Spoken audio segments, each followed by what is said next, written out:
चालू आहे त्याबद्दल तुम्ही शेतकऱ्यांबद्दल व कांद्याबद्दल काय सांगू शकतात? कसं आहे, कांद्याबद्दल आणि शेतकऱ्यांबद्दल सगळ्यांना माहिती सर्वश्रुत आहे. शेतकऱ्याची पिढी या जिल्ह्यातली किंवा राज्यातली कांदा पिकवण्यासाठी 30% निर्यात शुल्क किती दिवसाचं लावून ठेवलं आणि बाजार समितीमध्ये 12 रुपये 10 रुपये कांदा विकला जातो किलोला. तर मग ते 20% निर्यात शुल्क आता का लावून ठेवले या प्रश्नाचं उत्तर कोण शोधणार? ते उत्तर शोधणं म्हणजे आजचा हा लिलाव बंदची प्रक्रिया आहे. दुसरी गोष्ट, सातत्यानं 3-4-5 वर्षामध्ये शेतकऱ्यांची एक गोष्ट लक्षात आली आहे की कांद्याचे बाजारभाव पडणं म्हणजे भ्रष्टाचाराचं कुरण असलेल्या नाफेड NCCF सारख्या संस्था चालवणाऱ्या त्या कंपन्या त्यांना हे पैसे वेचण्यासाठीचं स्वप्न पडायला लागलं. मरण शेतकऱ्याचं होणार आणि धोरण यांचं पैसे कमावणारेच असणार. पण ही सरकारी व्यवस्था फक्त बाजारभाव पाडण्यासाठीच एकंदरीत या गोष्टीचा उपयोग करते का? 20% निर्यात शुल्क नाहक का लावून धरलंय?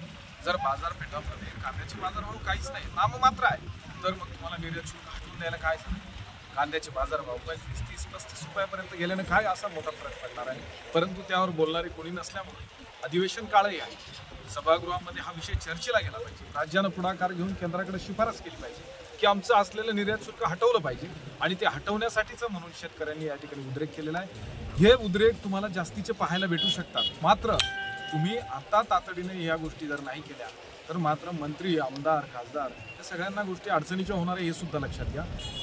आमची एकच मागणी आहे का बुवा 20% निर्यात शुल्क तातडीने हटवावं आणि जर एवढं करू नये तुमचे बाजारभाव तुमच्या कक्षेच्या आत पडले, खाली पडले, तुम्हाला नाफेड लॉन्च करण्याची गरज आहे, तर ते बाजारपेठेत, बाजार समितीमध्ये शेतकऱ्याच्या डोळ्यात देखत तो कांदा खरेदी केला गेला पाहिजे.